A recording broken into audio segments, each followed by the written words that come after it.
Saudara, umat Islam Palestina khususnya yang bermukim di wilayah Gaza menyambut Ramadan kali ini dalam suasana suram dan penuh kesedihan.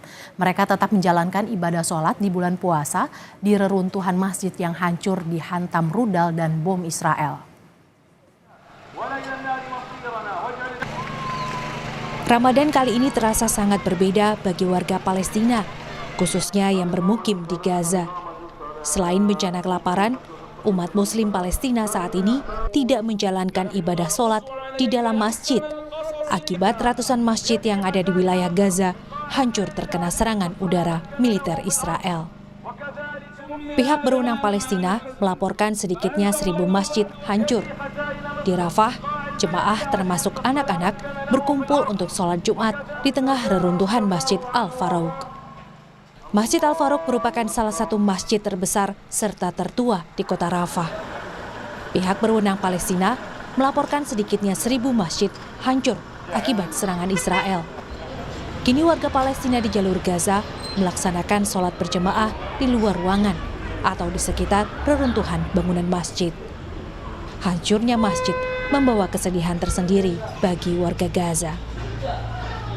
يشعر الإنسان بالحزن لما يرى بيوت الله سبحانه وتعالى مهدمة ومكومة كومة من التراب، ولكن لا نستطيع إلا أن نقول حسبنا الله ونعم الوكيل. منعنا هذا العدوان وتدمير المساجد عن أداء عباداتنا في هذا الشهر، شهر رمضان، مع العلم أنه هذا الشهر شهر رمضان شهر عظيم بالنسبة للمسلمين. هذا الشهر يقدسونه جميع المسلمين، فلن يمنعنا ولن يوقفنا تدمير المساجد، مع العلم أن أغلب مساجد قطاع غزة مدمرة بالكامل، ولكن إن شاء الله صامدون إن شاء الله عز وجل. إذا هدموا المسجد سنصلي بجوار المسجد. Di bulan Ramadan kali ini, masih ada puluhan orang terlihat di pasar-pasar di Ramallah untuk berbelanja makanan dan permen beberapa hari menjelang bulan puasa. Namun harga yang tinggi juga menghambat perayaan yang biasanya terjadi dalam setahun. Persiapan menyambut bulan Ramadan kali ini tak seperti tahun-tahun sebelumnya. Sementara bantuan terus mengalir ke Gaza, pesawat bantuan kemanusiaan melepaskan bantuan melalui udara ke wilayah Gaza Utara.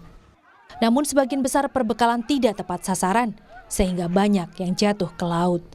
Tak hanya itu, buruknya pengelolaan bantuan membuat warga Gaza tetap kekurangan makanan. انه بدنا نيجي نستلم الطحين، روحنا بدون طحين، اجينا هنا على المساعدات اللي برموا لنا اياها من الطياره، وتفرجوا يا عمي المساعدات اللي قاعدين العرب بعطونا اياها بدعموا لنا اياها، وطلع تفرج. Perang yang berkecamuk di wilayah Gaza selama 5 bulan menyebabkan lebih dari 500.000 warga terancam kelaparan. Harapan akan gencatan senjata tampaknya sulit terwujud dalam waktu dekat. Warga Gaza yang jadi korban konflik kini terpaksa tinggal di tenda-tenda pengungsian dan serba kekurangan. Saudara, bagaimana suasana Ramadan terkini di Gaza? Kita akan tanyakan langsung kepada sukarelawan Lembaga Kemanusiaan Mercy yang saat ini berada di Khan Yunis, Fikri Rafiul Haq. Selamat siang Mas Fikri. Selamat siang waktu Jakarta, selamat pagi waktu Gaza. Mas Fikri, bagaimana warga Gaza menjalani Ramadan mereka di tengah perang yang masih berkecamuk? Iya, selamat pagi waktu Gaza, Mbak Mercy. Memang bulan suci Ramadan ini masyarakat Palestina tentunya menjalankan dengan cukup berbeda dengan tahun lalu, di mana tahun lalu mereka masih mempunyai keluarga yang lengkap, mereka juga masih memiliki tempat tinggal dan juga mereka masih memiliki masjid untuk melaksanakan sholat tarawih maupun sholat ibadah lainnya. Namun berbeda dengan tahun ini, mereka hanya bisa melaksanakan sholat tarawih di tempat yang fasilitas yang seadanya. Mereka hanya bisa memanfaatkan halaman masjid, sedangkan masjidnya pun sudah hancur dan sudah hancur total, tidak bisa dipakai lagi. Dan banyak juga masyarakat yang menjalani bulan suci Ramadan ini dengan tidak lengkap anggota keluarganya dan juga tidak memiliki tempat tinggal yang memadai untuk mereka beristirahat, karena sudah ratusan ribu rumah warga sudah dihancurkan oleh pihak Israel. Sehingga memang bulan suci Ramadan ini mereka menjalani dengan penuh kesabaran. Mereka juga banyak hari ini yang berpuasa namun tidak mengikuti sahur karena keterbatasan stok makanan ataupun bahan pangan yang mereka miliki sangat menipis, dan juga bantuan-bantuan yang juga mereka dapatkan juga sangat menipis begitu, karena perlu diketahui juga sampai detik ini pihak Israel masih terus melakukan blokade-blokade terhadap bantuan-bantuan, sehingga jumlah bantuan yang masuk ke jalur Gaza itu sangat sedikit, jauh dikatakan dari cukup, karena memang terdapat 2,5 juta warga yang saat ini tinggal di jalur Gaza di bawah apa namanya di bawah agresi militer Zionis Israel ini.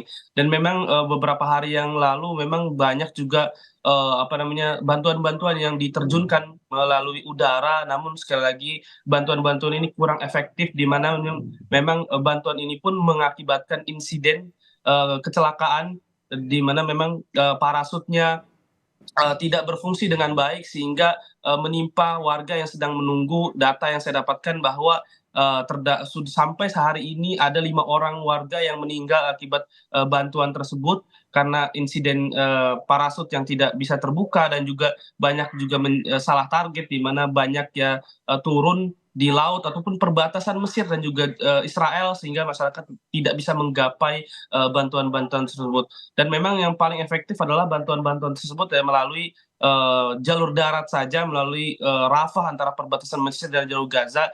Dan seharusnya negara-negara lain yang memiliki hubungan baik dengan Israel begitu harus melakukan penekanan-penekanan terhadap Israel untuk membuka border Rafah untuk melakukan bantuan-bantuan, karena di sana terdapat ribuan truk yang sudah sedang mengantri untuk masuk ke jalur Gaza. Dan kondisi di jalur Gaza ya sangat memburuk, bahkan kelaparan melanda begitu dahsyat, dan saat ini sudah total 27 orang yang meninggal akibat dehidrasi dan juga malnutrisi yang dirawat di Rumah Sakit Kamal Udwan di Gaza Utara maupun di Rumah Sakit Al-Shifa yang ada di Gaza City. Dan masih banyak lagi yang kelaparan, dan bukan hanya kelaparan, namun saat ini ada 700.000 warga yang terjangkit penyakit menular begitu, yang kondisinya mereka membutuhkan sekali obat-obatan dan juga penanganan medis yang darurat, karena penyakit-penyakit menular ini terus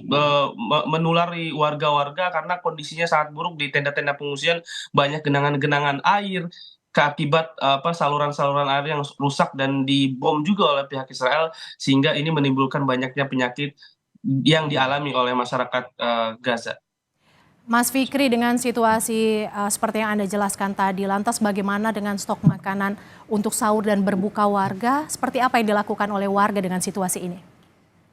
Ya, seperti yang saya sampaikan bahwa tadi mereka banyak yang tidak sahur, ataupun mereka hanya sahur dengan makanan seadanya, misalnya kentang rebus ataupun makanan-makanan kaleng, karena mereka hanya memiliki itu. Bahkan mereka mendapatkan makanan saja sudah sangat bersyukur sekali.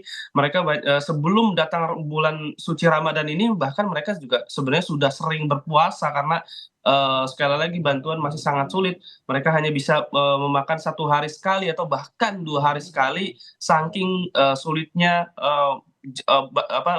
makanan yang mereka miliki begitu, stoknya yang sangat menipis. Dan untuk berbuka pun sama, mereka hanya makan sederhana saja, yang penting mereka bisa membatalkan puasa mereka pada azan maghrib begitu.